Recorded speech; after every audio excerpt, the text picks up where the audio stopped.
नमो वरिष्ठाणं नमो सिद्धाणं नमो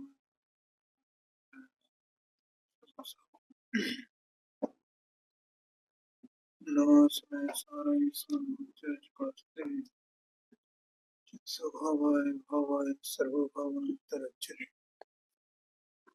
वन्दितु सर्वसिद्धे नमोमच्चिरमणो वयं गणपते पूज्यामि समय पावनगणो सुखे विभण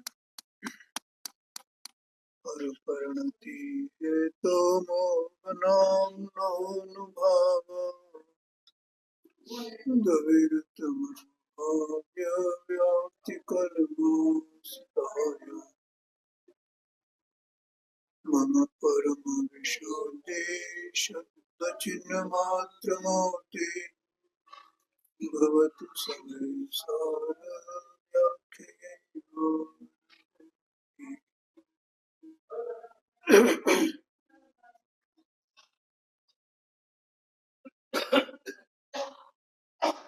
समय सार जी ग्रंथराज में कर्ता कर्म अधिकार की 72 नंबर की गाथा स्वाध्याय में चल रही है। देखो, पहले जो पिछली 2 गाथाएं थी 69-70 की, उसमें तो ये बताया कि जीव को कर्ता कर्म की प्रवृत्ति कैसे होती है, और 71 नंबर की गाथा में ये प्रश्न था कि कर्ता कर्म की प्रवृत्ति से निवृत्ति कब होती है। ठीक है, तो वहां क्या कहा था कि जब ये आत्मा को और आश्रम को दोनों को भिन्न भिन्न जानता है, दोनों के स्वरूप को पहचानता है, उनमें अंतर को जानता है, तभी इसको बंध नहीं होता है, ऐसा कहा।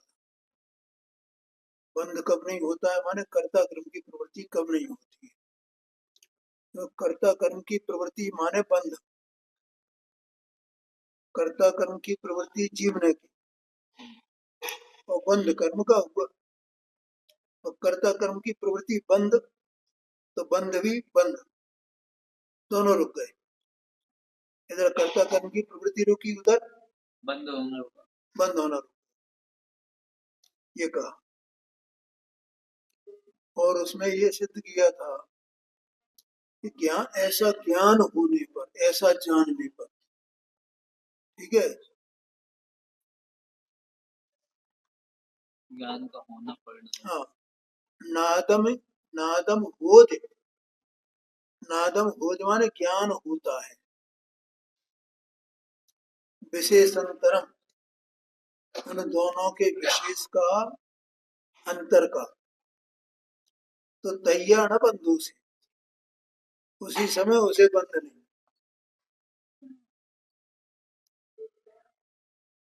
क्या मुख्य क्या रहा है इसमें पांडे जी? जानने से, क्या जानने से? अंतर जानने से, विशेष जानने से। किस किस का? आत्मा का और आश्रम का, दोनों का अंतर विशेष जानने से। ठीक है, अब उसमें जो आचार्य देव ने उसका तरीका जो बताया था, जैसे उसमें पहले कहा था ना कि ज्ञान का होना परिणाम न सो आत्मा है। हाँ, ज्ञान का होना सो परिणाम आत्मा है, आत्मा है।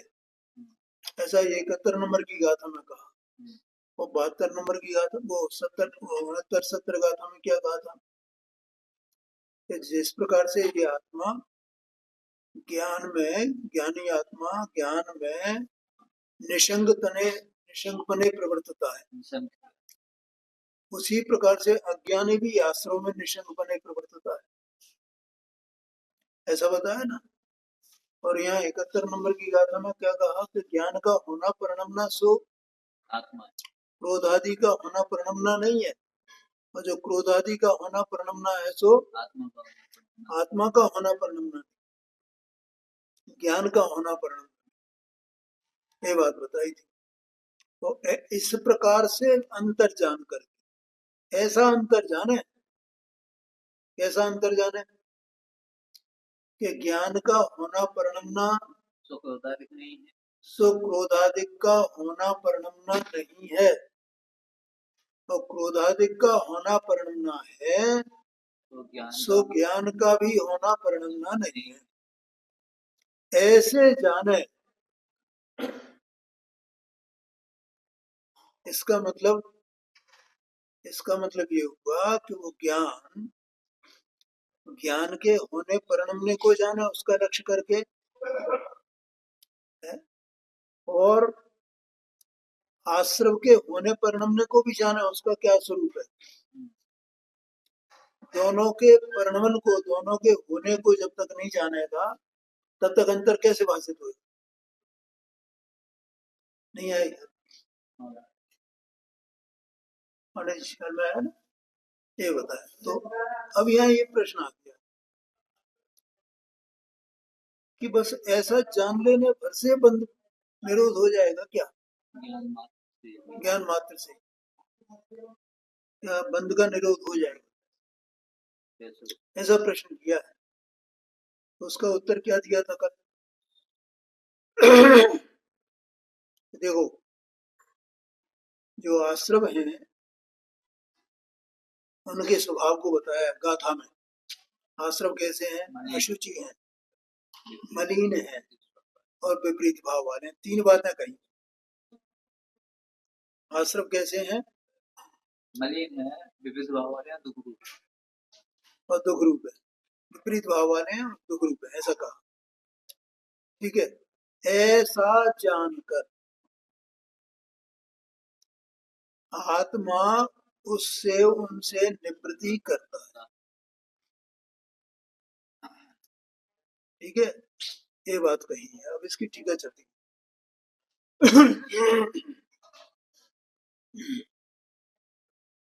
जल में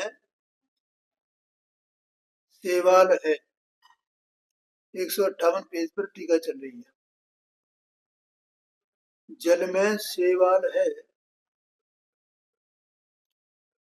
तो मल है या मैल है, एक ही बात कहो। मल कहो तो और मैल कह दो तो। जल में काई होती है ना, तो वो जल में जो काई होती है वो जल तो नहीं होता है ना, जल में मलिनता होती है। देखो रोजमर्रा में पांडे जी अपने यहाँ जो ये पीएचई का जो पानी आता है ना पाइपलाइन से, ये पीएचई का पानी भी मलिनता सहित होता है, सेवाल सहित होता है।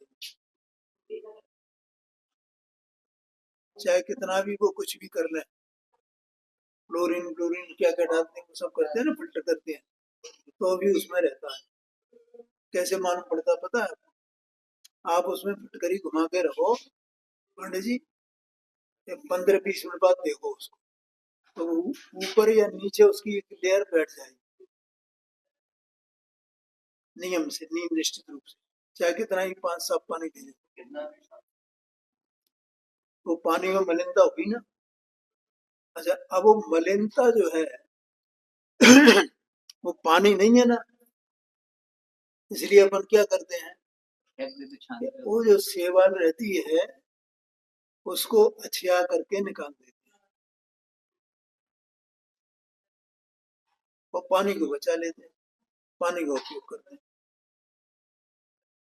ठीक है, तो इससे क्या सिद्ध करना है अलग अलग कि जल और सेवा दोनों अलग अलग चीजें, ये कह रहे हैं आचार्य। सेवा तो मोटी भी होती है, दिखाई भी देती है, और नहीं भी दिखे, बारीक सूक्ष्म हुए, लेकिन वो है सेवाल उसमें, पानी में। तो जल में सेवाल है सो मल या मैल है, बस उस सेवाल की भांति आश्रव मलरूप या मैल रूप अनुभव में आते हैं। क्या कहा? आश्रव मलरूप या मैल, एक ही बात है। मैल रूप से अनुभव में आते हैं। अनुभव में आते माने जानने में आते हैं। ख्याल में आया? इसलिए वे अशुचि हैं। जीव को जितने विकल्प चलते हैं ना, शुभाशुभ विकल्प, ये सभी के सभी 158 पेज पर टीका है, ये सब अशुचि हैं पंडित जी।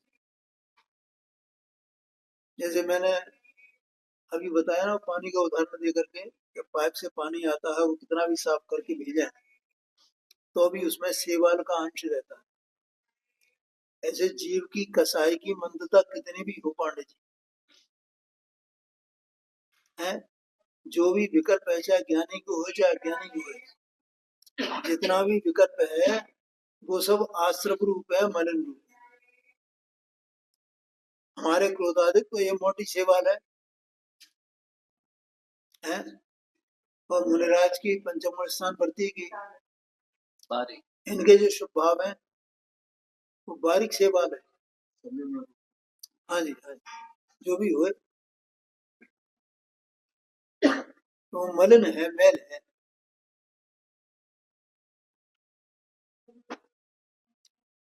इसलिए वे अशुचि हैं, अपवित्र हैं। और भगवान आत्मा तो,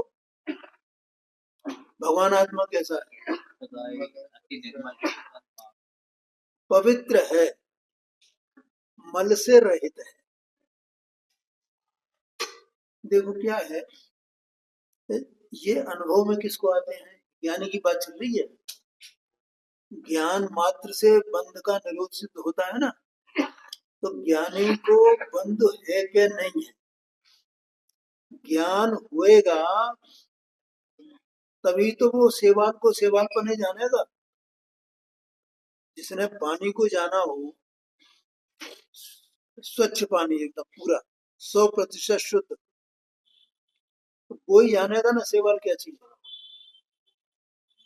तो वो सेवाल को जानता है, तो सेवाल जो है उसे मलिन दिखाई देती है। इसी प्रकार से जिसने आत्मा को जाना है, जिस ज्ञान, तो पहले से ही अपन कहते आ रहे हैं, 71 नंबर की गाथा में ये कहा था कि क्रोधादि का होना परिणमना सो ज्ञान का होना परिणमना नहीं है, और ज्ञान का होना परिणमना है सो, तो ये कौन जानेगा? ज्ञान ही जानेगा, ज्ञानी ही जानेगा। ध्यान में आया कि नहीं? देखो, इसमें पूरे ग्रंथ में समय सार में एक रहस्य की बात बताता हूँ। 3 शब्द आए हैं, अज्ञानी, ज्ञानी और आत्मा। क्या कहा पांडे जी? देख लेना, आत्मा या ज्ञान, ज्ञान या आत्मा, 3 शब्द आए, ज्ञानी, अज्ञानी और आत्मा। तो ज्ञानी माने क्या?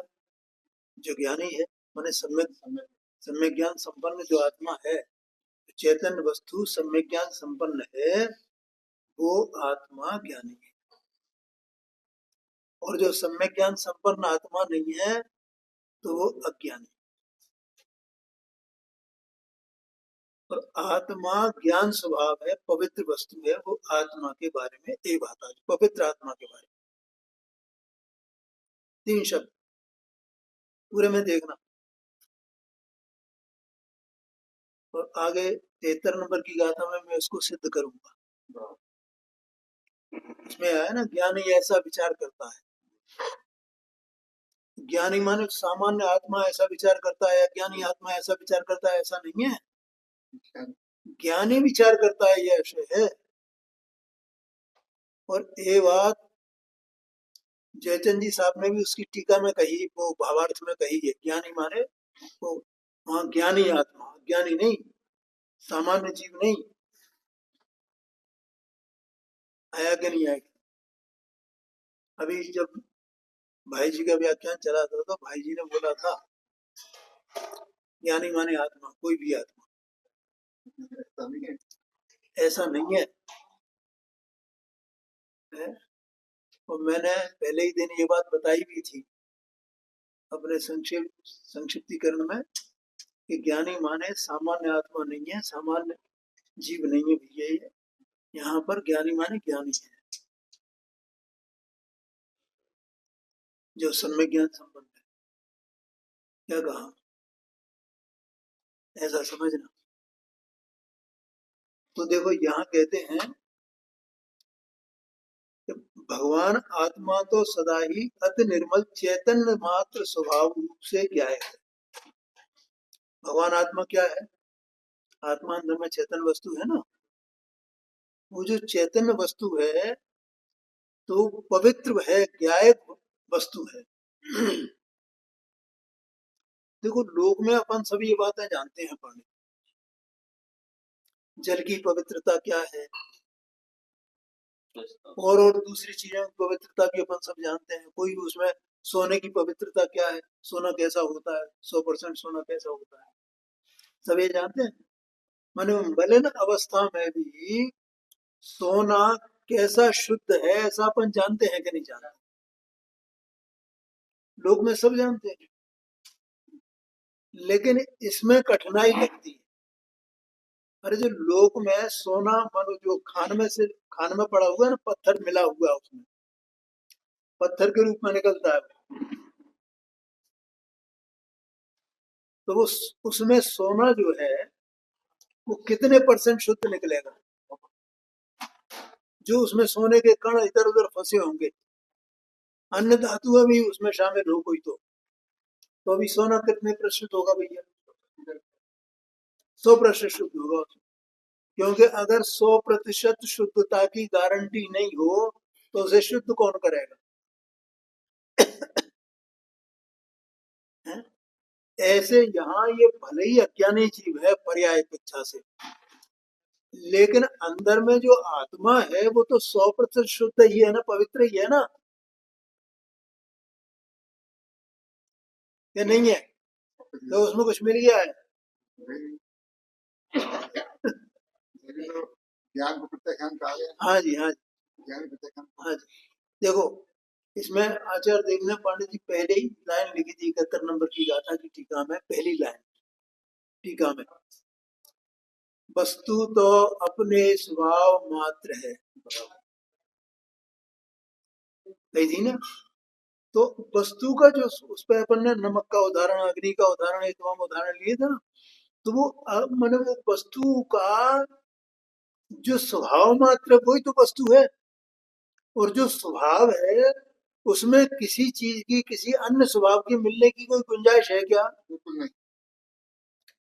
बोलो भैया, ये बिल्कुल सामान्य ज्ञान की जनरल नॉलेज की बात है।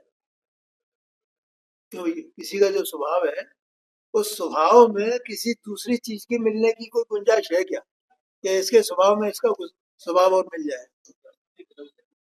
हैं? अस्तित्व ही खत्म हो जाएगा, उसमें गुंजाइश है ही नहीं। बोलो पांडे जी, कोई प्रश्न तो पूछना है। इसका मतलब यह है कि अगर आत्मा को स्वभाव से देखा जाए तो वो कैसा है? पवित्र है कि नहीं है? ज्ञायक है कि नहीं है? वो है। और आश्रव के काल में ही जब इसकी प्रकृति में आश्रव है, उसी काल में भगवान आत्मा जो वास्तव में मैं वस्तु हूँ, मैं ही तो हूं ना, वो मैं ये आश्रव तो नहीं हूं ना। अंदर में ऐसा जो आत्मा भगवान आत्मा है वो पवित्र है कि नहीं, ज्ञायक है कि नहीं? पवित्र है और ज्ञायक मात्र है, ज्ञायक मात्र है। ज्ञायक माने जानने के स्वभाव वाला, जानने के स्वभाव का धन का पिंड, बस। क्या कहा? जानने का जो स्वभाव है ना, उस स्वभाव मात्र को ज्ञायक कहा जाता है। भगवान आत्मा कहो कि ज्ञायक कहो, अगर उसमें वो नहीं होगा तो वो जानेगा काय से? देखो पांडे जी, ये अंदर आत्मा है ना, वस्तु है। अब इसका जो जानन स्वभाव है उसका कुछ अंश पर्याय में व्यक्त है कि नहीं?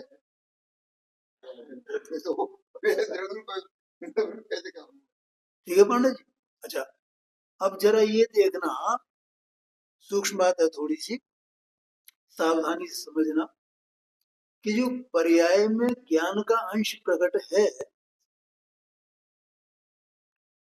तो वो बिल्कुल भगवान आत्मा जितना शुद्ध है वैसा ही शुद्ध है कि नहीं है?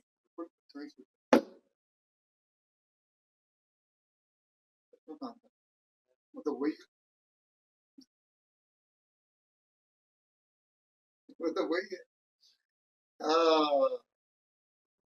वो जानना भी उसका उतना ही शुद्ध है, वो पर्याय। अब ये जानना ही तो गड़बड़ी कर रहा है, ये अपने को देख ही नहीं रहा है कि मैं शुद्ध ही हूं, ऐसा देख कहां रहा है? तो वो अशुद्ध कब हो गया? कल आज की बात। हाँ, कि ये अशुद्धता को मिला लिया है इसने स्वयं। कल याद आ रही है भैया? किस किस को मिलाया?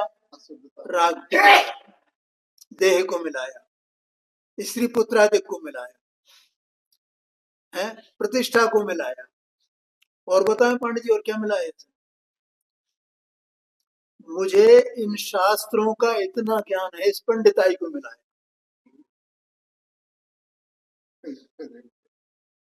क्यों? हाँ, क्या कहा? ये तो सब मिलाया किसने मिलाया? कोई दूसरा तो मिला नहीं रहा इसमें, इसने ही मिलाया है, इसलिए अशुद्धता का अनुभव करता है ना। वो पर्याय तो शुद्ध ही है, जब द्रव्य शुद्ध तो पर्याय शुद्ध क्यों नहीं? लेकिन ये कब? कि जब उनको नहीं मिला है और अपने में ही रहे, तो कैसा देखेगा अपने को? शुद्ध देखेगा, शुद्ध देखेगा। तो अपन गड़बड़ी कर रहे हैं कि कोई और गड़बड़ी कर रहा है? अज्ञान से मेरी सेहत की गड़बड़ी है। मुझे तो यहाँ ज्ञाय की पवित्रता बतानी है, पर्याय की पवित्रता नहीं बतानी है, तो ज्ञाय की पवित्रता बतानी है, वो कितना पवित्र है अंदर। लेकिन इसने देखा ही नहीं, देखे तो पवित्रता का ही अनुभव करेगी। आया क्या नहीं आएगा? तो ऐसा नहीं, आचार्य देव ने कहा तो उन्होंने ही अनुभव करके कहा ना, तो अपन भी अनुभव करें तो ऐसे ही अनुभव में आएगा कि नहीं आएगा? हाँ जी, हाँ जी। कैसा जानने में आए? ये क्या है, ये क्या है, ये क्या है? ज्ञान का घनपिंड क्या है?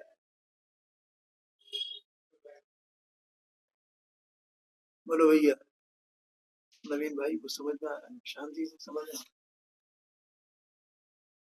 भगवान आत्मा तो सदा ही अति निर्मल चैतन्य मात्र स्वभाव रूप से ज्ञायक है। तो ज्ञायक है कब है? सदा। ये जीव जब निगोद में था तब भी ज्ञायक था, और अभी भी ज्ञायक ही है, और सिद्ध अवस्था हो जाएगी तो भी ज्ञायक ही है। जो निगोद में सो ही मुझ में सो ही मोक्ष में जा। तो ये सारा अपराध अपना है इसी का, किसी दूसरे का नहीं है। तो पवित्र ही है, देखता ही नहीं है अपने को पवित्र, सब मिला के रखा है इसने। ये महाव्रत आदि के विकल्प हो तो उनको अपने में मिलाता है, मैं ये ऐसा तपस्वी हूँ। आया कि नहीं? अभी प्रवचन सार जी का स्वाध्याय कर रहा हूँ, तो 120 नंबर की गाथा की टीका में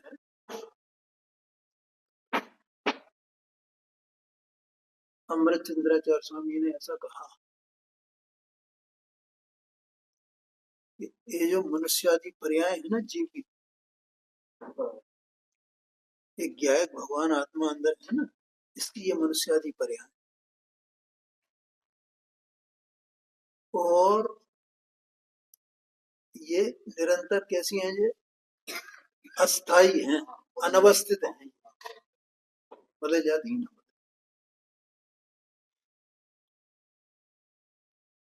तो वहां संसार की व्याख्या की है। संसार क्या है? और हम जो है वो इसमें ऐसा कहा भी जाता है जन्म मरण ये सब संसार है, जन्म जन्म ना मरना, जन्म ना मरना, यही तो संसार है ना। तो वहां एक बहुत बढ़िया बात कही है पांडे जी, इसी बात को जन्म मरण को ही बताना है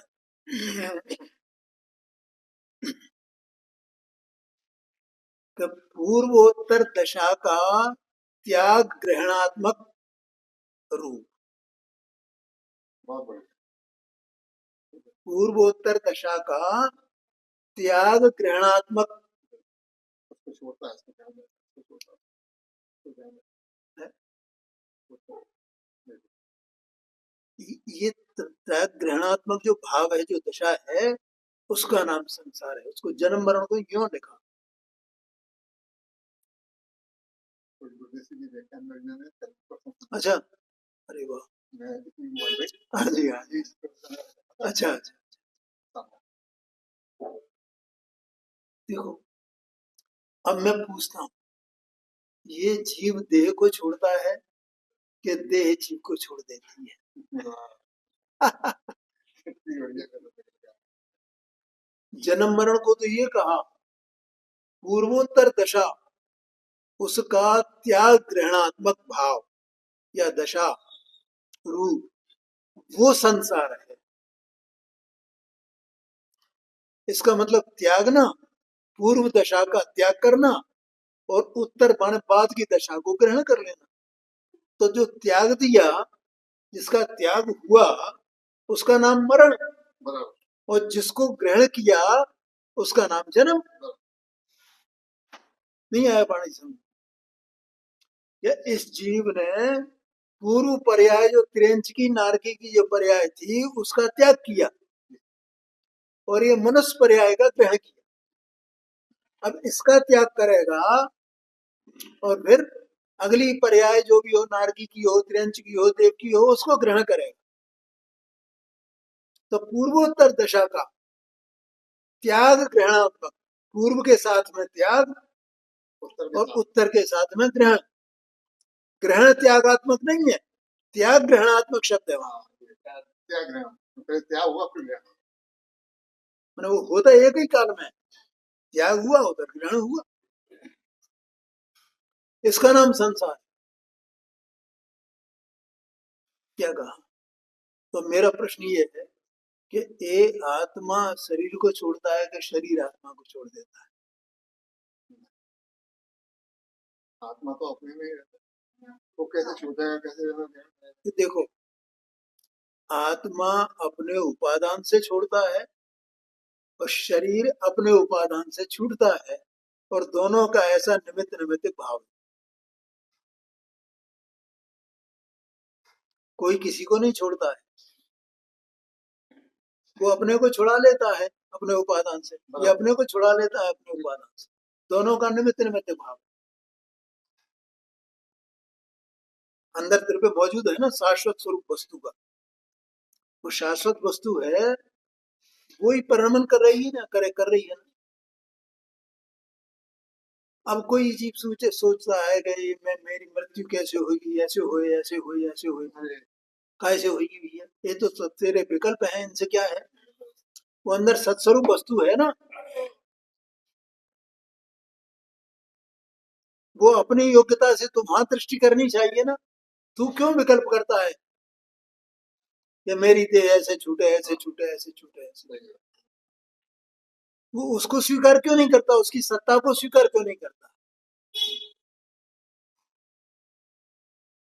आया कि नहीं आया? तो अंदर में वो वस्तु है, उसकी सत्ता को स्वीकार करो। एक पॉइंट। अब दूसरा पॉइंट क्या कहते हैं भैया कबीर भाई? अपनी सत्ता को स्वीकार करो। हाँ, सत्ता को, ये मैं हूं अंदर में प्रभु, तू है, तेरी सत्ता है। अब दूसरा पॉइंट, अपनी दृष्टि कहाँ निरंतर पड़ी रहती है?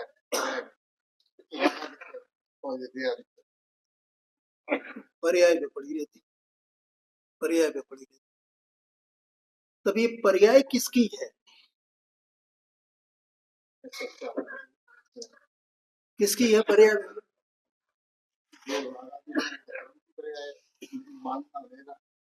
सत्स्वरूप कोई वस्तु है, उसकी पर्याय है ना ये। तो मैं कहां से हूं? मैं मनुष्य हूं तो हूं कहां से? कहां से हूं? सत्ता से हूं ना। लेकिन ये वो सत्ता का तो स्वीकार ही नहीं करता है, मैं मनुष्य हूं। वो इससे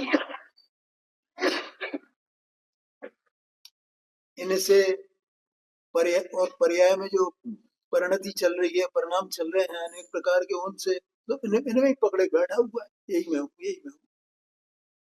पर ये सारी पर्याय पूरी की पूरी जो असमान जाति द्रव्य पर्याय है, वो तो द्रव्य की है ना भाई। वो सत्स्वरूप वस्तु अंदर है ना, वहां अहम क्यों नहीं आता है? मैं तो वो हूं, मैं तो वो हूं। अरे ये पर्याय की दृष्टि है क्यों मेरी? ये मुझे अभी विचार कर रहा था कि कैसी गजब की भेद विज्ञान की बातें की गई हैं उसमें, प्रवचन सार जी में। वो समय सार जी में अभी आगे सम्मर अधिकार आएगा ना, उसमें ये लिखा है कि भेद विज्ञान को तब तक पाना चाहिए जब तक ज्ञान ज्ञान में प्रतिष्ठित नहीं हो जाए।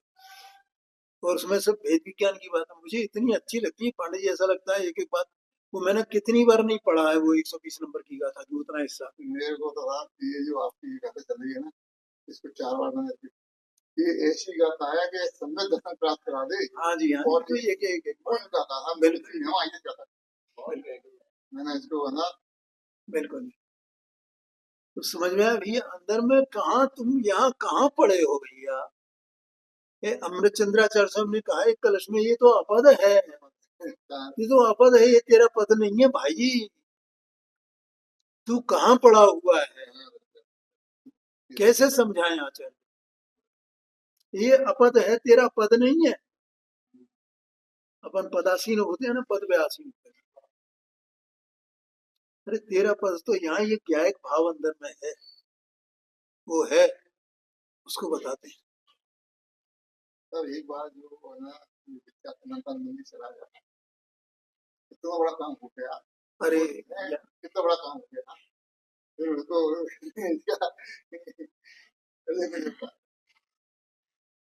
और ये क्या विद्या करता है, उसी को तो कहते हैं भैया चुल्लू में संसार आ गया। अनंत संसार जो अनंत समुद्र है ना, ऐसा सारा वो काय में आ गया पांडे जी। जिसको सम्यक दर्शन होता वो चुल्लू में आ गया। अब कितना टाइम लगेगा? चुल्लू में है उसका संसार, धीरे धीरे टपक के सब खत्म हो जाए, ऐसा है। तो यहाँ मुझे ये बताना भैया, ये पर्याय को छोड़ दो प्रभु और अपने द्रव्य पे आ जाओ, उससे तुम्हारी ये पर्याय है, इस पर्याय से तुम्हारा वो द्रव्य नहीं है, तुम्हारी वो सत्ता है, उससे ये पर्याय है। तुम पर्याय में क्यों उलझे हो? अपने को सत्स्वरूप क्यों नहीं मानते? क्यों पांडे? कितना कितना बोलो, कितना बड़ा अपराध है ये? छोटा मोटा अपराध है? अभी तो मैंने बताया सबको समेटा हुआ है, इसने क्या नहीं समेटा अपने।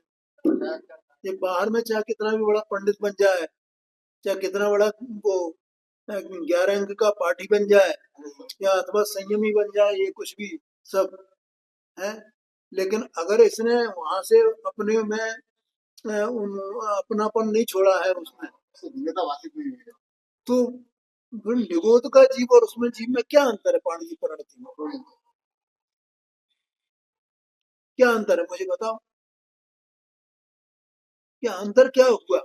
कुछ अंतर आया? कुछ भी अंतर नहीं आया। जो उसकी वो एकत्व बुद्धि पड़ी है, निगोद के जीव की, सो उसकी एकत्व बुद्धि पड़ी।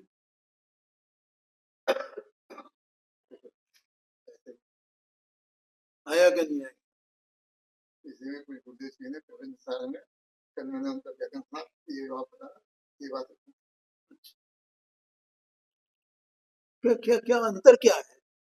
कोई अंतर नहीं है प्रभु। तू मनुष्य बन गया तो क्या हुआ, तू महात्मा बन गया तो क्या हुआ, तूने ज्ञानांग का ज्ञान कर लिया तो क्या हुआ? कुछ भी नहीं हुआ, कोई अंतर ही नहीं है। तू अपने सत को देख, अपनी सत्ता को देख, अपने स्वरूप को देख। तू तो अंदर में बिल्कुल पवित्र वस्तु है, पूरा का पूरा पवित्र, 100% तू पड़ा हुआ है। क्या है भाव?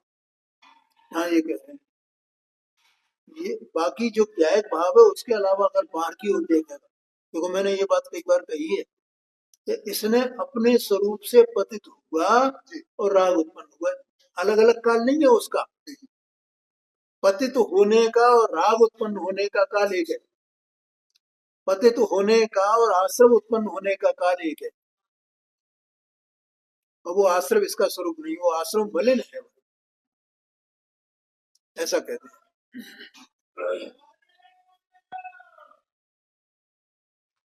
देखो अब दूसरा कहते हैं, आश्रमों के जड़ स्वभावत्व होने से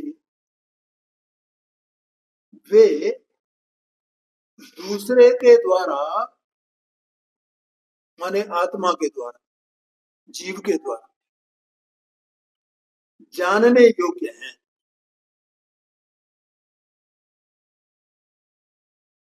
ख्याल में आया कि नहीं है? क्या लिखा भैया तरफ पाना? चौथी लाइन है, आश्रमों के जड़ स्वभावत्व होने से। जो आश्रम है ना पंडित जी, जितना वे जड़ स्वभावी हैं या ज्ञान स्वभावी, उनमें ज्ञान है। क्यों, कैसे लगा? आत्मा की अवस्था में होते, जहाँ ज्ञान है वहां होते, तो वह ज्ञान स्वभाव, ज्ञान का कुछ तो होगा ना उसमें। उसमें आत्मा ही नहीं है तो कैसे? तो कर्म के जड़ रूप है, जिसका होता है वो वही होता है। क्या भैया विचार करना, आत्मा आत्मा आत्मा की अवस्था में हो रहा है ना, जैसे पानी को गर्म किया जाता है, तो पानी को गर्म किया तो जितनी पानी में गरमाई है, उस गरमाई में कुछ पानी तो है ना।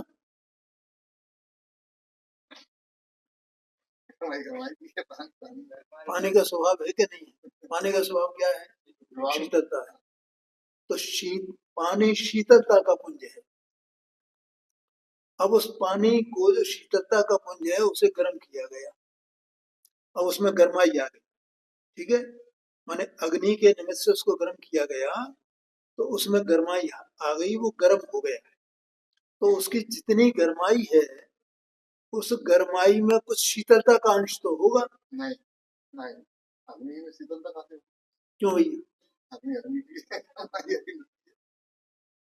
नहीं, वो नीचे जो संयोग में जो अग्नि है उसमें तो पानी का अंश नहीं है, लेकिन पानी में जो गर्माई आई है, पानी स्वयं गर्माई रूप परिणमा है, उसकी गर्माई में तो पानी का शीतलता का स्वभाव का कुछ अंश होगा ना। नहीं नहीं, क्यों भैया, होगा क्या नहीं होगा? अगर हो जाए तो मिल जाए तो अग्नि शीतलता रूपी हो जाए। क्यों, मेरी बात समझ में आई कि नहीं आई?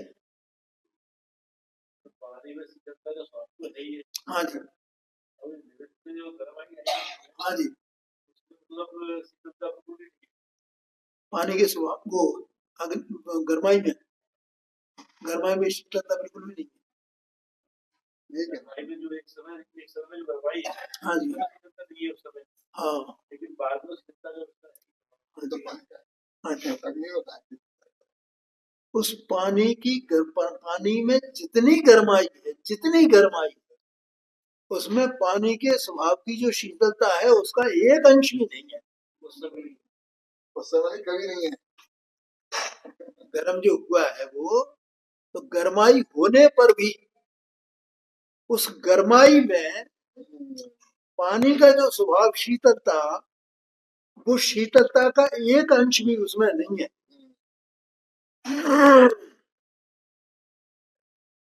नहीं तो पानी गर्म होएगा ही नहीं, क्योंकि तो गर्माई सब शीतल हो जाएगी ना। बिल्कुल क्या कहा, जो इधर इधर से तो अपन गर्म कर रहे हो, उधर वो गर्माई तो शीतल होती जा रही, शीतल होती, क्योंकि उसमें उसका पानी का अंश आता जा रहा है शीतलता का स्वभाव का। तो शीतलता का स्वभाव जो है वो उस पानी की गर्माई में ट्रांसफर हो सकता है क्या, कभी नहीं। और पानी की सत्ता में गर्माई है। बोलो समझ में आया। ऐसे आत्मा की अवस्था में ये आश्रम होते हैं। आश्रम तो समझ गए भैया, जितना शुभाशुभ विकल्प है वो सब आश्रम है। उसमें ज्ञान स्वभाव का, आत्मा के स्वभाव का एक अंश भी नहीं है पानी, ये बताना है मुझे। इसका मतलब पे जड़ स्वभावी है। जैसे आत्मा जानता है, जानन रूप परिणमता है, वैसे वे आश्रम में वो जानना नहीं, और उसमें ज्ञान का कोई अंश उसमें ट्रांसफर हुआ ही नहीं है। उस विकल्प का एक अंश भी ज्ञान रूप हुआ नहीं है, वो जड़ स्वभावी है, जड़ है। देखो भाई, ये बात तो यहाँ जैन धर्म में मिलेगी पांडे जी, कहीं कहाँ कौन माथा पच्ची करेगा इनको, कोई कुछ है ही नहीं पांडे जी के पास, कोई कुछ नहीं है, सब थोते हैं। नहीं आए ख्याल।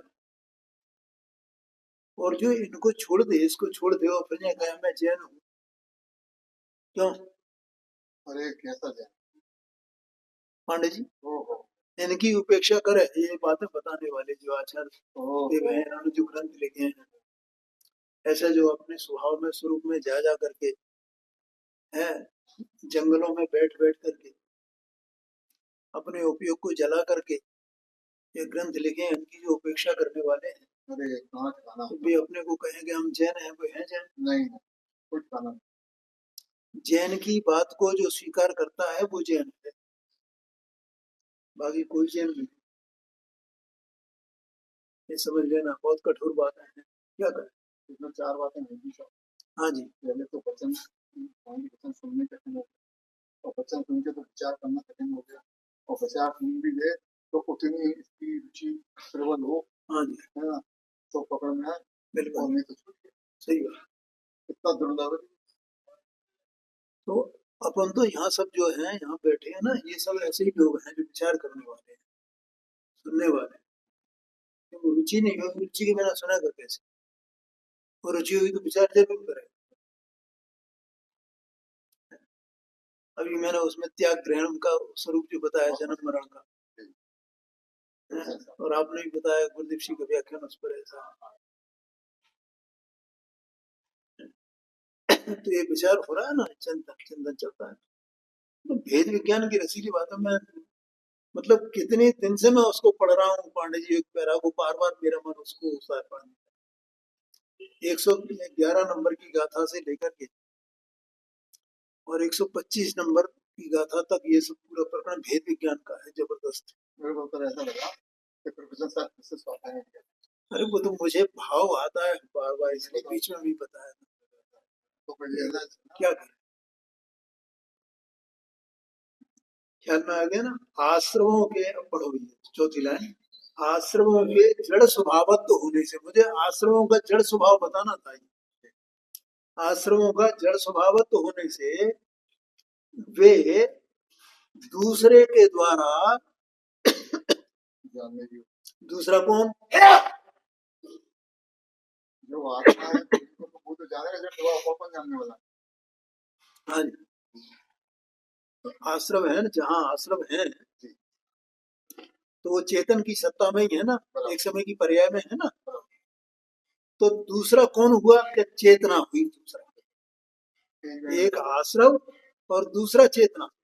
यहाँ इसी तरह की जो है वो मैंने ये जो टीका की जाती है या शब्द कहे जाते हैं भाषा, इसी प्रकार दूसरा शब्द आएगा तो तुम दूसरा उसमें खोजोगे, दूसरा कौन, दूसरा माने कि ये व्यक्ति बैठा है, ये दूसरा नहीं, उसी में दूसरा खोजो।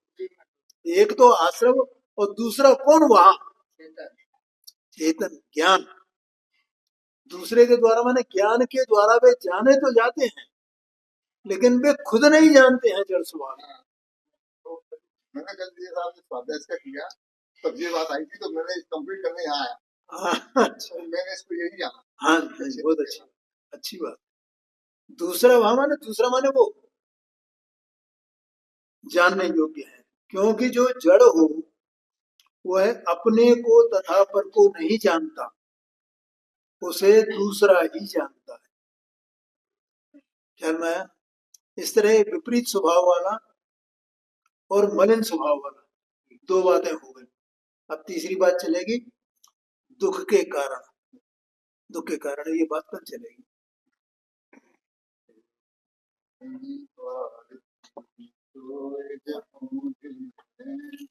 जो तेरी सरना